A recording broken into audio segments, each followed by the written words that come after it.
Welcome back to the channel, you guys. Welcome back. So today we're going to take a look at this TFL Zonda. One of my viewers sent me to work on for him. He sent it to me. I'm going to work on it, get everything straightened out. We'll go over that in a little bit, and then I'm going to send it back to him. But I wanted to show you guys this this Dark Studios wrap. It actually looks pretty freaking awesome, man.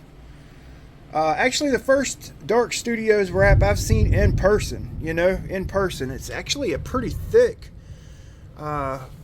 material, like vinyl or whatever he uses. It's really nice looking.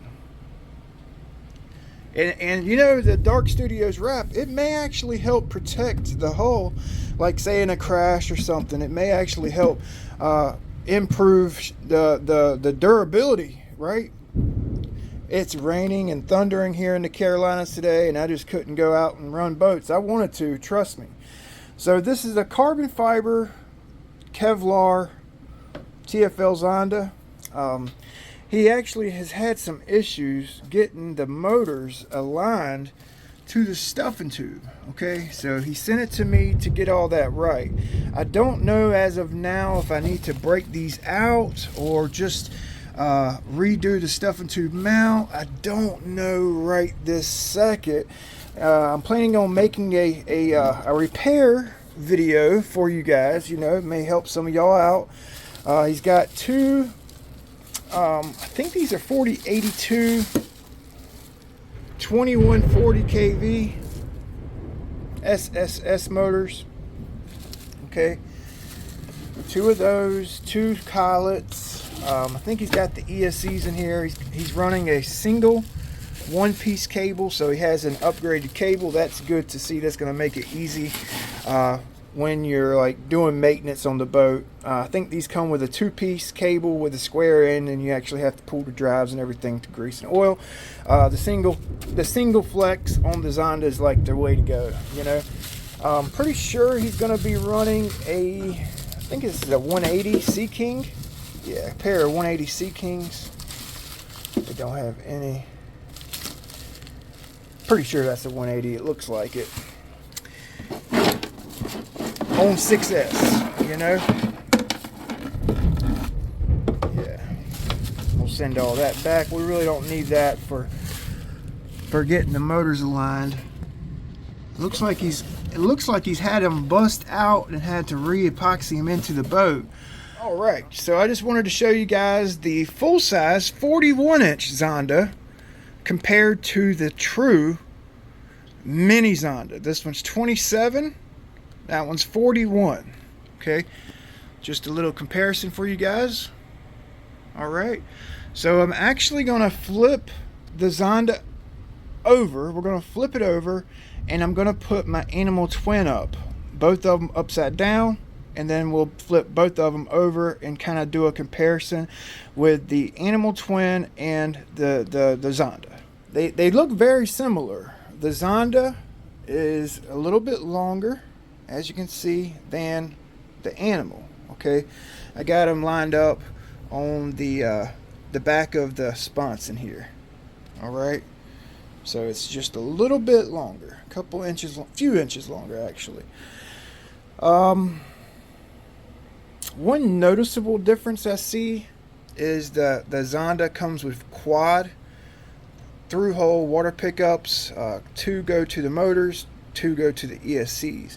The Animal is actually lacking in that aspect. It came with dual water cooling pickups, Y split off to the motor ESC, Y split off to the motor ESC. So the Animal in that aspect is lacking water cooling wise, hence the reason I installed these through-hole pickups.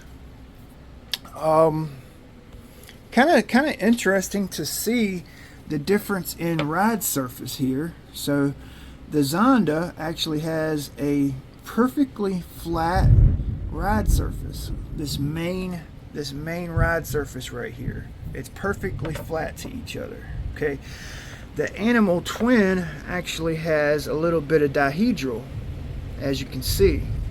Okay, the Zonda actually has more dihedral on the rail here, the recovery rail. You guys see that? little bit more dihedral right here than the animal does. See that? Okay, pretty cool to see the difference. The animal comes with a hydraulic pull scale style rudder. The Zonda actually has like a center mounted push pull style rudder. Both work equally as well. The drives look pretty much the same. They're actually the same exact length. Yeah, basically the same length on the drives. Yeah, see that? Okay. They look pretty much the same in design. The Zonda drives actually look a little bit more heavy duty. The pedestal is a little beefier. Not much beefier, which I like this one. Actually, I like the low profile design of this one versus that guy there, right? Yeah. So the Zonda drive is mounted much higher than the animal drive. And I want to say that's why the animal loads up so easy. I think that's why this boat, you're able to run bigger props on a stock setup than this boat right here. Simply because the drive is mounted higher on the hull versus this one. Which, I don't know. If you look at it this way, right? And then this is flat, and then you look at it this way, it has some dihedral, so it's sitting on the bottom of the dihedral. So yeah, it's still a little bit lower than the Zonda, which is fine. The whole sponson design is actually a little bit like higher in profile than the animal, so the animal's going to sit lower on the water. It's funny because both of these boats out the box stock speed are about the same. I think like the world record for the Zonda is 124 mile an hour, and the world record for the Animal Twin is 124 miles per hour. Actually, that was just posted by Mark Gambini a few days ago. Congratulations. ADAS 1650 run, all stock, 124. Pretty awesome. So, okay, it was gonna bug the mess out of me until I did it. So we're gonna look at the drive height, and I'm gonna give you my thoughts. Okay. Now remember, I've never driven or owned a Zonda, so I'm just gonna give you my thoughts according to what I've heard people say about the Zonda and the props that you can run on it. Okay, so I got a couple popsicle sticks. They're about 2 millimeters thick, 1.9. Okay, so I took the props off my animal, got the rudder kicked up, and I wanted to look at the height of the drive and compare the two. So the animal, the drive's relatively low, so if I had to guess, I would say it's about 2.1, maybe 2.2 millimeters off the glass. Okay, so it's pretty low. I've actually had to file the bottom of this base off because the drive was set so low on my sponson, it was actually protruding over the ride surface. So I modified mine, and I picked up some mile per hour when I did that. Okay, so these drives are mounted extremely low on the boat. Okay, the reason I want to check this out is because I don't know if a lot of you guys know, but I'm gonna tell you, a prop is most efficient when, I think it's either 38 or 40% of the prop is in the water. So that's basically this much prop, about 35-40% of the prop in the water. Okay, these are surface running props, so they're most efficient when just this much of the blade is in the water. That allows the prop to spool up to its target RPM, electronics prop, RPM, right?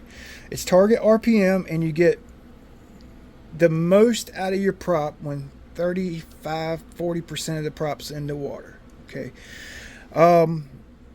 It's less load on the prop when you have less prop in the water, right? Less prop in the water, less strain on the electronics, less power cutting. If you're pushing the limit on a setup, less amp cutting. Okay, so keep that in mind. So I got 2 popsicle sticks here because the drive on this Zonda is pretty high. And it's not a bad thing. It's not bad that the animal's low. It's not bad that it's high. It's just how the boat's designed. And I'm just picking this apart, trying to understand, right? Maybe you guys can help me, or I can help you understand. So I got 2 popsicle sticks. That's basically 4 millimeters, give or take. And that goes under the barrel. Okay, so it's 4 millimeter high versus 2.3 millimeter high. Okay, so if this is not my boat, so I'm not going to mess with the tune. If these were more of a neutral position, okay, like I have mine on my animal, the prop is actually higher in the water, right? Higher in the water, less load on the electronics, because I've always wondered, and I've always heard that the Zonda will handle a 47 millimeter prop, 4716, 4717, stock 180, 2200, 4082, right? I've heard it'll handle it, and I'm like, and I got some 4716s for my animal, and it would handle it, but it would power cut at the end of the run because everything was loaded up.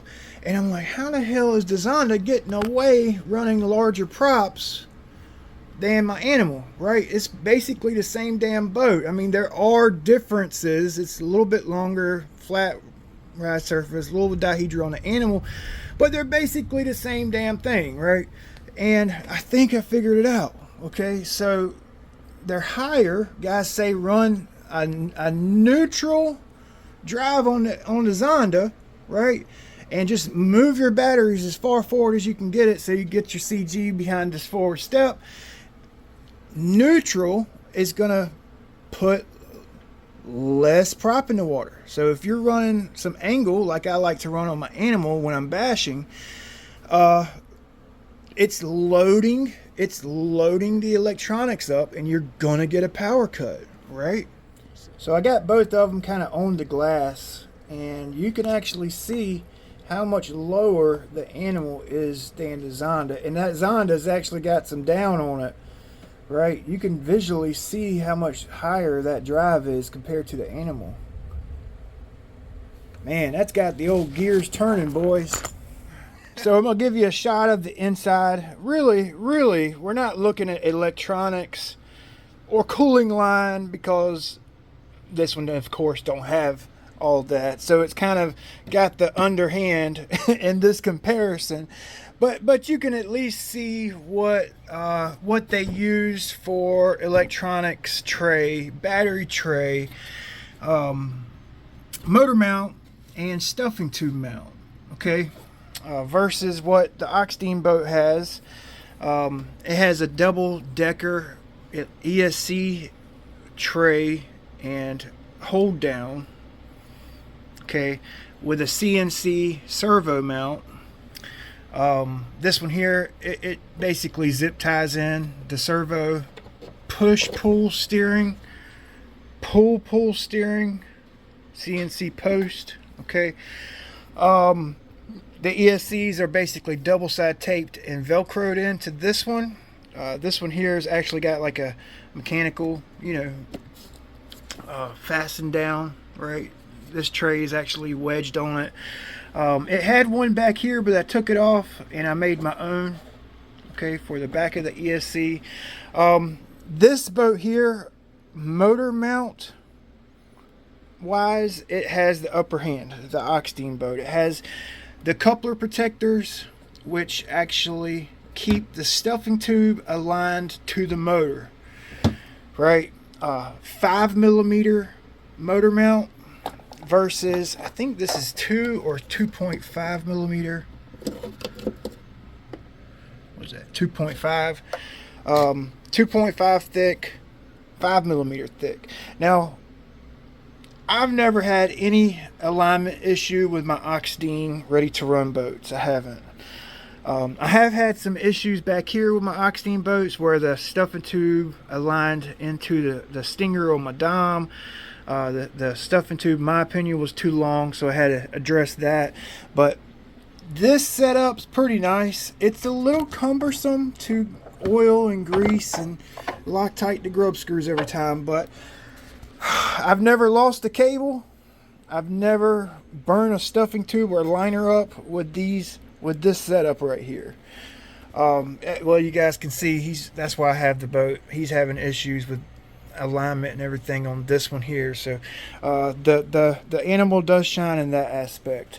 Battery trays, all right, much nicer, larger tray, which 9 times out of 10, if you're like running these boats over 100, you're going to use jam foam and shove the batteries up in the front as far as you can, right, to help keep the boat on the water. But nice looking battery tray. The animal, you got to admit, it's a nice setup. It is. Both boats, they both have their pros and cons, you know. They do. Both boats proven 123, 124 mile per hour, right? This one will do it on 6S. This one here, it'll take 8S 1650 to do it, right? But they do. Both of them are matched up in speed for their holes, you know. I mean, they're basically neck and neck, really. This one here, $1,600. This one here, around $1,200. So there's a little price difference, you know. It just depends on what you're after, you know. I've never busted these motor mounts out. This has been busted out. This battery tray looks like it's been busted out. My electronics tray busted out. I got it back in there. Hadn't come out since. So both are 100 mile per hour boats. Not out the box. You have to put props on these boats to make them do 100. You have to put the right battery and get a good tune on the boat to make them do 100. No ready to run RC boat company in their right freaking mind will put a 100 mile per hour set of props on a ready to run boat. You know why? They don't put 100 mile per hour props on a ready to run boats. Most guys are new to a twin, and they're going to throw as big of batteries they can in there and just straight up pull the trigger right out the box, right? And what's going to happen? It's going to creep 80, 90, 100, and there she goes flying off the water. And the company will have to replace broken holes every time they turn around if they put 100+ mile per hour props on an RC ready to run RC boat. So, you know, they don't put 100 mile per hour props. Actually, you know what? Proboat, they had 100 mile per hour props on the Zelos and the Geico, and exactly what I said. Guys would put the big batteries in and just pull the trigger, and they blow off the water, that fiberglass hole. They're going to split the tips, or the back's going to bust loose back here, and they're replacing warranty holes, you know. So these boats, they're 100 mile per hour capable.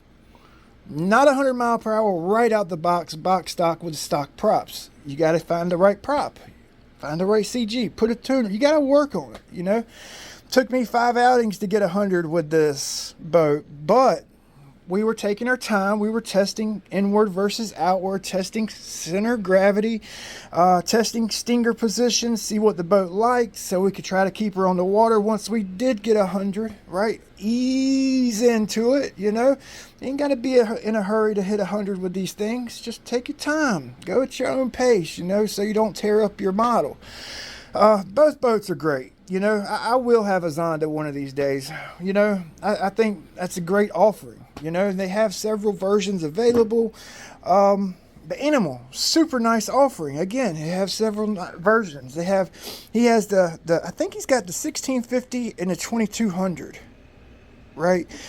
The 1650 kV, you can run larger props. The lower kV on 8S, you know, you can run larger props.